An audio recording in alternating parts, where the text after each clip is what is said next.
Sebenarnya ya kita lihat kebutuhan. Kalau itu memang dibutuhkan, ya bisa dikatakan tidak salah. Misalnya sumbing, cacat muka, operasi plastik pakai. Yang kita percantik itu batin kita. Tetapi kalau Anda pernah melakukan ya sudah. Yang belum melakukan tidak perlu. Tapi kalau ada yang mau melakukan, jangan dilarang. Karena orang punya kedewasaan masing-masing beda. Tentu saya kenal orang-orang yang juga operasi plastik. Melihat dia belum sanggup menerima teguran, nasihat saya, sementara saya diam. Ya udah cantik, nggak usah kali.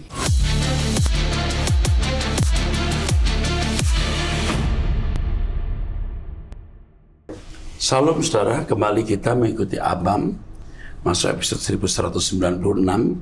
Saya didampingi oleh Pak Pendeta Edi. Mari kita mulai, Pak.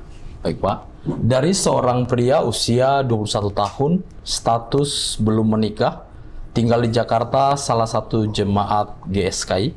Oke. Shalom Om Eras, saya izin bertanya Om, apakah saya salah jika saya belajar filsafat dan ilmu pengetahuan seperti sains, astronomi, dan lainnya untuk menambah pemahaman saya tentang Allah? Saya belajar ini secara otodidak dari internet 2 tahun belakangan ini. Mengingat beberapa pandangan orang-orang bahwa orang yang belajar filsafat dan sains, jika tidak kuat iman, ada kemungkinan bisa menjadi agnostik atau bahkan ateis. Ya, ilmu apa saja kalau tidak berjalan bersama Tuhan akan membuat orang itu menjadi rusak. Ya, ilmu apa saja, bukan hanya sains, astronomi, tapi apapun. Ya, makanya persekutuan dengan Tuhan itu mutlak. Terus, karena katanya mempelajari filsafat dan juga sains membuat orang tidak percaya adanya Tuhan atau unsur antikodrati. Antikodrati maksudnya? Iya, unsur antikodrati. Oh, yang antikodrati ya, oke, yang antikodrat. Enggak, justru orang yang dipimpin Roh Kudus akan membuktikan bahwa keajaiban alam semesta itu menunjukkan kehadiran Allah, keberadaan Allah, dan kemuliaan Allah. Iya, oke. Tapi sejauh ini, saya belajar filsafat malah semakin meneguhkan saya soal Allah, termasuk soal monoteisme. Saya memperdalamnya melalui ilmu filsafat yang saya pahami, dan saya mengerti soal monoteisme. Sementara banyak orang berkata, percaya saja, imani saja. Namun bukankah Tuhan sendiri memerintahkan kita mengasihi Dia dengan akal budi? Iya, harus dengan akal budi. Monoteisme itu harus dipahami dengan akal budi, dari ayat ke ayat. Jadi bukan hanya sebuah ilustrasi, analogi, itu tidak benar. Kalau memahami monoteis Allah yang benar, bukan hanya dengan analogi, ya, tetapi dengan nalar yang maksimal, mengeksplorasi ayat ke ayat. Oke, teruskan. Itu saja Om pertanyaan saya. Terima kasih Om. Kiranya Oke. Tuhan memberkati Om Mantap Eras. sayang, kamu hebat ya. Tuhan berkati. Teruskan. Selanjutnya Pak, dari seorang pria usia 23 tahun, status belum menikah, tinggal di Yogyakarta. Salam Pak Eras, saya sangat berterima kasih atas semua pengajaran yang Pak Eras sampaikan. Roh saya sangat dikenyangkan Pak, meskipun seringkali masih jatuh bangun dalam kemelesetan. Tapi Pak Eras selalu katakan prosesnya itu bukan 1-2 hari, 1 atau 2 tahun, tapi bertahun-tahun. Ini membuat saya terhibur dan optimis bisa sempurna seperti Tuhan Yesus. Saya sudah mengikuti Pak Eras dari 2019, tanpa ragu-ragu saya mengatakan bahwa inilah ajaran yang benar. Ajaran yang dibangun bukan hanya dari menalar Tuhan, tetapi dari pertemuan dengan Tuhan setiap hari. Ajaran yang benar-benar adalah ajaran yang mengubah karakter seseorang, bukan hanya memberi makan cara berpikir dan nalar. Contohnya adalah saya sendiri, Pak. Saya kecanduan pornografi dari kelas 6 SD. Saya ingin sekali bebas dari kecanduan tersebut. Segala cara telah dipakai tapi masih tidak mempan. Tapi ketika saya mendengar khotbah Pak Eras, bersungguh-sungguh mengikuti semua program di truth.id, Abam, Suara Kebenaran, Doa Malam, Doa Pagi, Home, dan lain-lain, saya benar-benar berubah, Pak. Saya habiskan semua waktu saya untuk dengarkan firman Tuhan secara audio, maupun membaca khotbah, menonton semua film rohani, mendengar lagu rohani. Hampir 2 tahun ini saya bebas dari kecanduan tersebut, Pak. Merasa bebas sekali rasanya. Namun, Pak, Saya tahu dampak dari kecanduan berkepanjangan itu membuat saya sulit berkonsentrasi. Ketika dalam doa, pikiran masih berkeliaran ke sana kemari. Masih sering ada pikiran jorok dan kotor yang lewat, Pak. Ini sangat membuat saya frustasi. Saya juga mengalami hal ini waktu muda. Sama. Saya juga menghadapi hal ini. Tetapi saya perlu memberi sharing ya. Bagaimana mengatasi pikiran-pikiran yang mengembara. Bukan hanya jorok, apapun. Menyembah Tuhan. Haleluya. Haleluya. Nyanyikan lagu rohani. Ketika kamu mengucapkan kalimat-kalimat, maka kalimat-kalimat yang kau resapi, kau ucapkan ya dengan hati menyembah itu menghalau semua pikiran. Misalnya kalau kau nyanyi, haus hatiku selalu bersama Yahweh Bapakku. Susah lu pikiran mengembara. Betul kan? Nyanyikan lagu. Sembah Tuhan. Oke. Yang ingin saya tanyakan, apakah Bapak ada saran untuk permasalahan yang saya hadapi, Pak? Ini sedang saya berikan saran. Ya. Terus. Karena saya sangat ingin sekali untuk fokus benar-benar ketika berdoa menghadap hadirat Tuhan. Ya. Saya rindu, Pak. Terima kasih Pak Iras atas jawabannya. Mohon maaf kepanjangan. Kamu harus tahu bahwa persoalan itu dialami oleh banyak orang, termasuk saya. Dan itu tidak bisa dihindari, harus dihadapi. Dan kamu harus memenangkannya. Ya, seperti yang tadi saya katakan itu. Mungkin cara lain yang saya bisa tambahkan. Kalau kamu doa pribadi 30 menit pribadi ya. 5 menit untuk menyembah, 5 menit untuk doa syafaat, 5 menit untuk menyanyikan lagu rohani, lalu membaca Alkitab. Nah, alokasi waktu itu akan membuat kita juga tidak berpikir mengembara kemana. Coba, ya, kalahkan dengan pujian penyembahan, nanti kamu akan bisa. Lalu satu lagi nih yang penting sekali. Jangan membiarkan dirimu nonton film dan apa-apa yang itu akan menambah fantasi. Kalau kamu tidak lagi nonton film-film, apalagi film jorok, kamu tidak punya fantasi lagi. Oke, teruskan. Tuhan memberkati Pak Eras dan tim Abam. Sehat selalu ya Pak. Oke. Selanjutnya Pak, dari seorang perempuan usia 60 tahun, tinggal di Sumatera Utara, salah satu jemaat Protestan. Ya. Salam Bapak dan semua tim Abam. Saya sangat senang dengan pelayanan Bapak. Hari Jumat tanggal 13 September jam 6 sore, saya dilayani langsung oleh seorang konselor Abam melalui telepon. Saya senang sekali Bapak dan meyakini kuasa Roh Kudus yang bekerja. Lumayan lama kami berbincang dan saya juga didoakan langsung. Saya serahkan semua bebanku kepada Tuhan. Biarlah Tuhan yang bertindak seperti yang diperkatakan Ibu Pendeta kepada saya. Saya merasa terberkati Pak dengan pelayanan Ibu Pendeta. Pikiran saya terasa lega. Saya meminta kepada tim Abam untuk mendoakan anak kami langsung melalui telepon dan sudah saya kirim nomor HP-nya ke Ibu Pendeta. Tapi saya belum tahu Pak, apakah sudah terlaksana. Saya percaya dengan didoakan secara langsung, setan dalam tubuhnya segera lepas. Begini Bu, kalau tindakan ini tidak tepat, ketika konselor kami, Ibu beri nomor telepon, lalu ditelepon, dia berkata siapa ini? Dia bisa lebih marah Bu. Apalagi kalau dia lagi sibuk, lagi bercakap-cakap, lalu konselor kami menasehati dia, mungkin harus dihindari. Ibu harus minta izin dulu ya dia dulu. Apakah mau dilayani? Baru kami layani. Kalau tidak, wah, ini tindakan yang tidak menyenangkan. Mestinya tidak kita lakukan.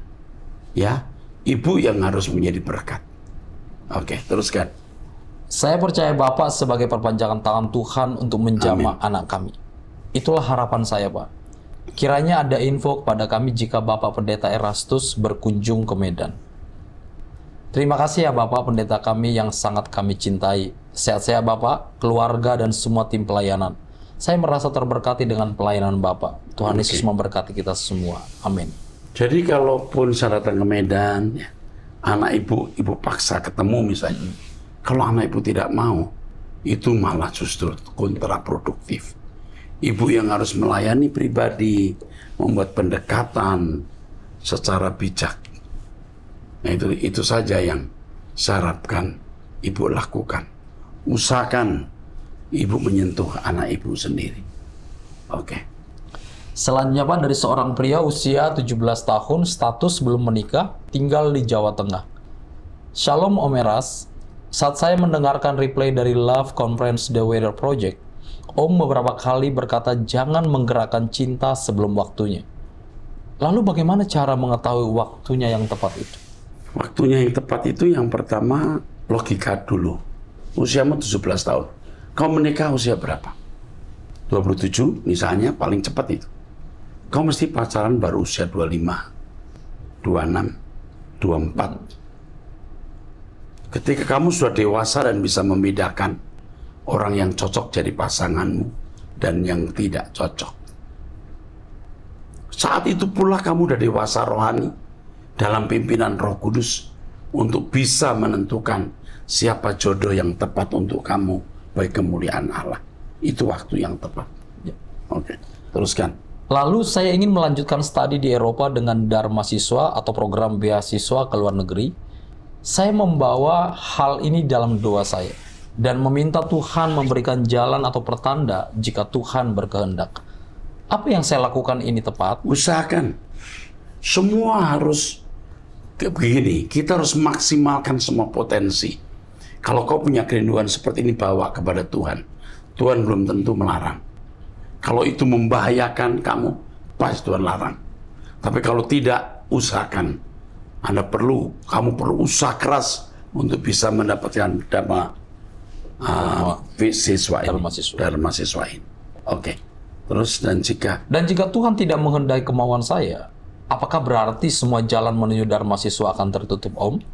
Kalau kamu sudah berusaha maksimal, ternyata tertutup, ya, kamu harus percaya Tuhan menyediakan yang lebih baik untuk kamu.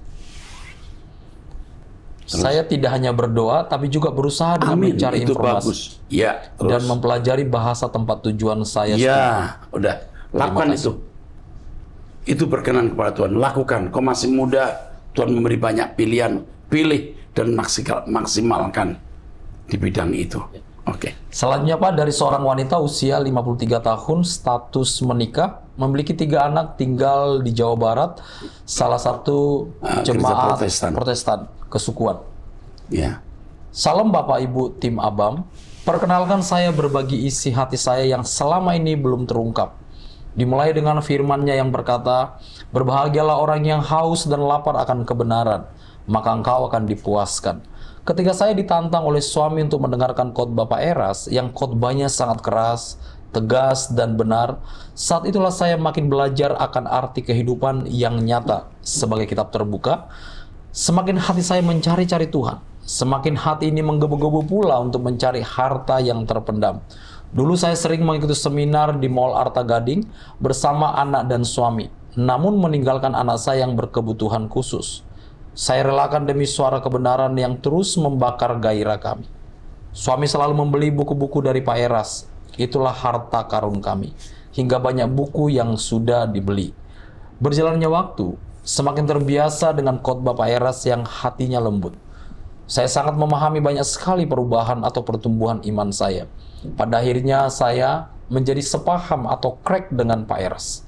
Saya memberanikan diri bersaksi pertama kali dengan apa yang saya dapat oleh Pak Eras saat khotbah di MPK, Majelis Pendidikan Kristen. Sekarang sudah 3 kali saya berbagi kesaksian kepada orang-orang. Saya juga sangat dipuaskan setelah bertemu dengan saudara seiman juga mempunyai anak berkebutuhan khusus. Benar-benar Tuhan hadir di segala musim kehidupan. Karunia anak yang Tuhan beri kepada kami pun sebuah anugerah yang luar biasa. Melalui Abam saya dipertemukan dengan saudara seiman. Sungguh kasih Tuhan tak berkesudahan di segala waktu dan musim. Tetap semangat Pak Eras untuk menyuarakan kebenaran, karena masih banyak jiwa yang tersesat perlu diselamatkan. Salam sehat bagi seluruh tim Abam, khususnya Pak Eras yang sangat saya hormati dan cintai. Tuhan memberkati kita. Terima kasih Bu untuk kesaksiannya. Kami berbahagia mendengar kesaksian ini. Merasa sungguh berkat Tuhan atas pelayanan kami. Ibu dan kami adalah satu keluarga yang suatu hari kita akan dipertemukan di kekekalan dan tidak terpisahkan. Tuhan berkati. Salam buat Bapak, salam buat anak-anak di rumah. Amin. Selanjutnya Pak, dari seorang pria usia 61 tahun, tinggal di Jakarta, salah satu jemaat GSKI. Shalom Pak Eras.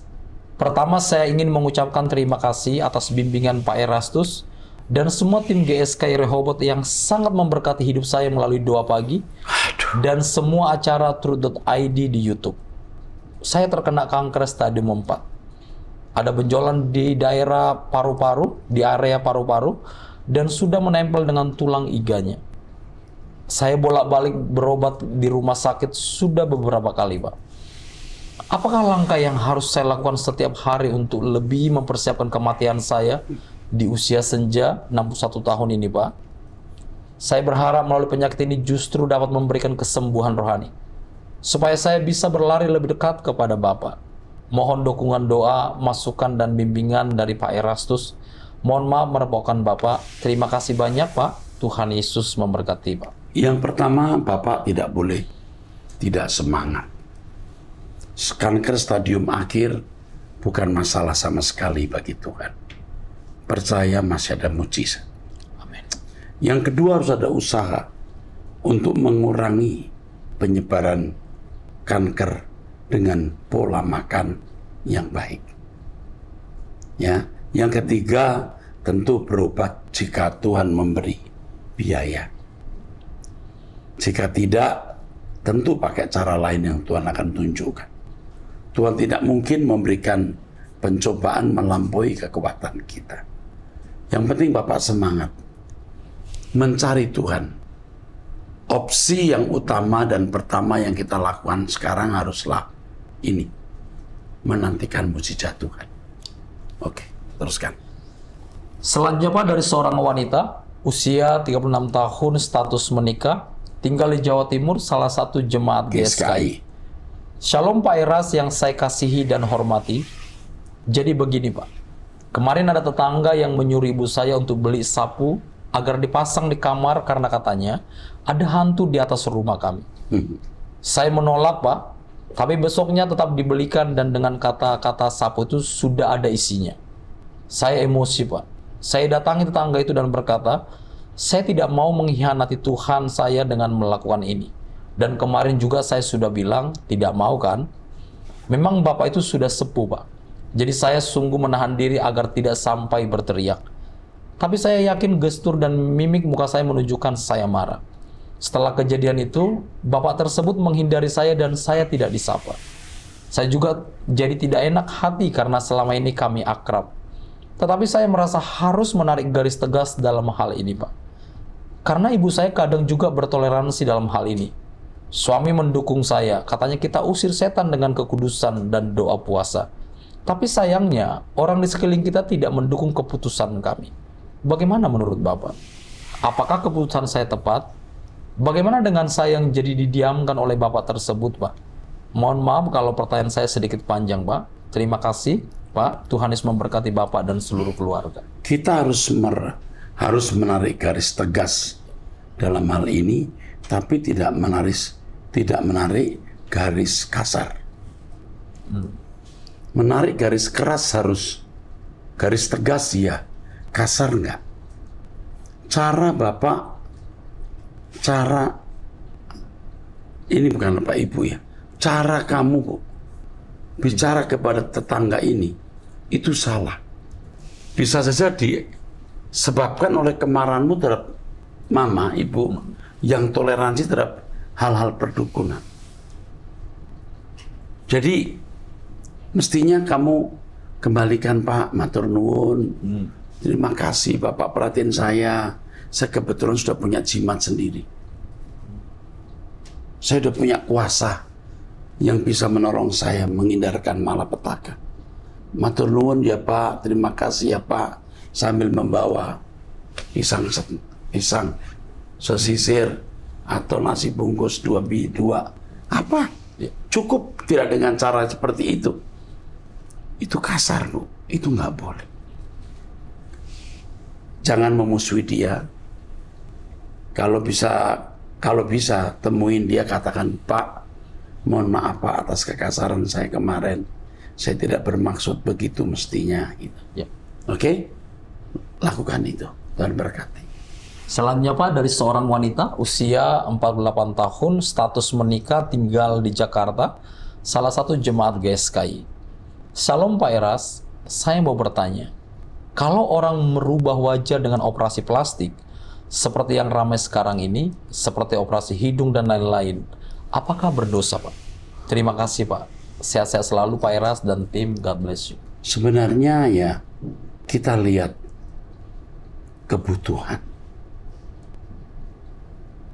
Kalau itu memang dibutuhkan, ya bisa dikatakan tidak salah. Misalnya sumbing terlalu, ya kan? Ya. Sumbing, cacat muka, operasi plastik gue pakai, ya. Jadi operasi untuk konstruktif. Tetapi kalau mempercantik diri, sementara kita sudah diberi Tuhan wajah model tertentu, saya kira tidak perlu lagi. Tidak perlu. Yang kita percantik itu batin kita. Tetapi kalau Anda pernah melakukan, ya sudah. Yang belum melakukan, tidak perlu.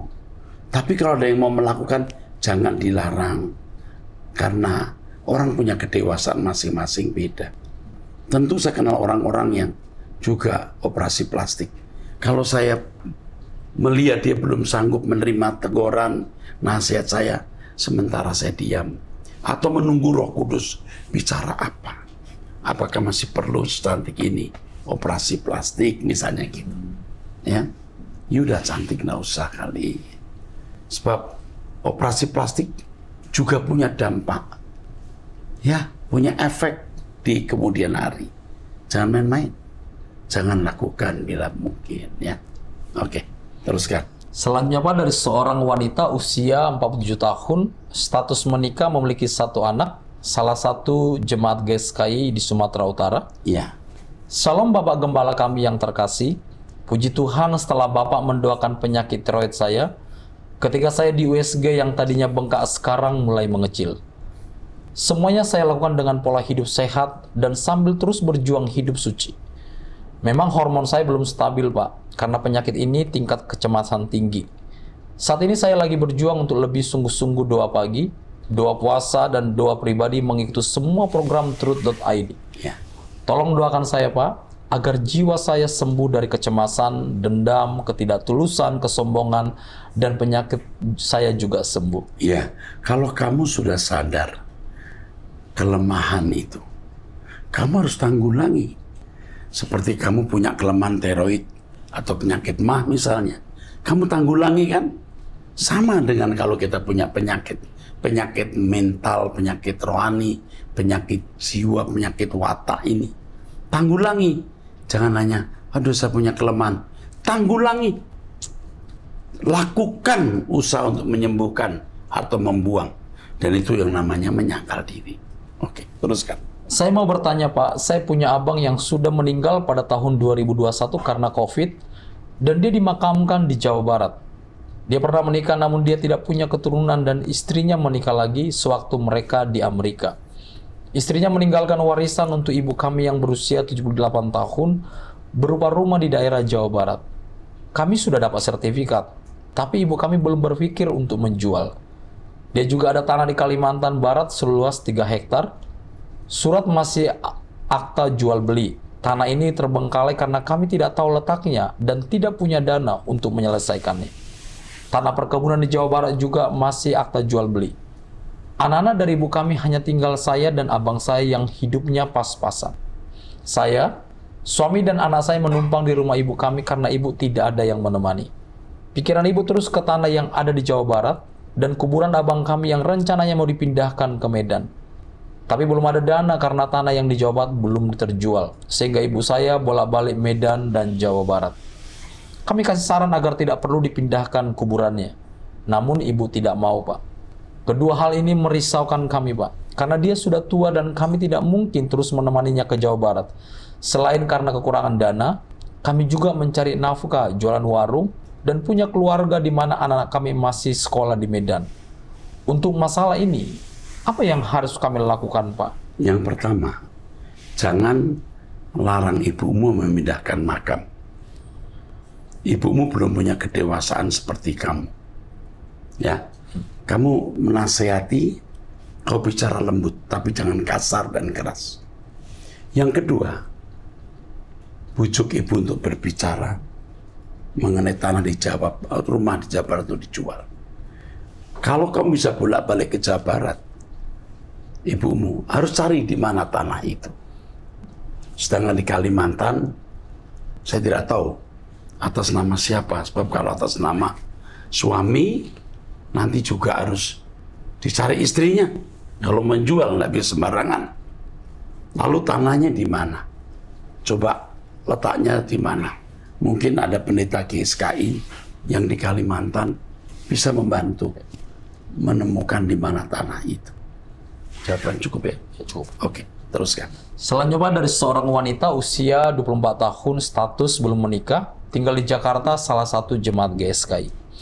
Shalom Pak Iras, saya mau tanya, ada orang yang lagi mendekati saya, tetapi statusnya duda, memiliki 2 anak. Dia cerai sama istrinya karena sewaktu dia sakit, istrinya meninggalkan dia dan tidak mau mengurusnya. Kamu kan tidak tahu cerita sebenarnya. Bisa begitu juga bisa tidak. Jangan terlalu percaya dengan orang. Saya tidak mengatakan dia menipu, tapi berhati-hatilah dengan orang. Tetapi sekarang dia sudah tidak sakit dan dia sudah sembuh. Iya. Saya mau tanya pendapat Om, lebih baik saya teruskan hubungan ini atau tidak? Dia umurnya sekitar 30 tahun Om. Terima kasih, Tuhan Yesus memberkati. Kau masih 24 tahun, kalau menurut saya, kamu tunggu 2 tahun ini dulu. Doa, tunggu 2 tahun ini. Apakah ada pria lain yang menghampiri kamu? Sayang, kamu gadis, kamu bernikah dengan duda, yang kamu tidak tahu latar belakang lengkapnya. Kamu turuti nasihat saya ya. 2 tahun ini kamu jangan pacaran dulu. Kamu cari orang yang tepat dalam doa. Oke? Lebih baik tidak menikah daripada menikah tapi ketemu orang yang salah. Jangan. Oke, teruskan. Selanjutnya Pak, dari seorang wanita usia 61 tahun. Shalom Bapak Pendeta. Sebelumnya saya ingin memberi sedikit kesaksian. Adik laki-laki saya berusia 56 tahun, sedang membuka pekerjaan baru membuat pupuk. Sebelum mencari lahan, dia sudah berdoa pada Tuhan minta yang ada listrik, dekat air dan dekat kandang ayam.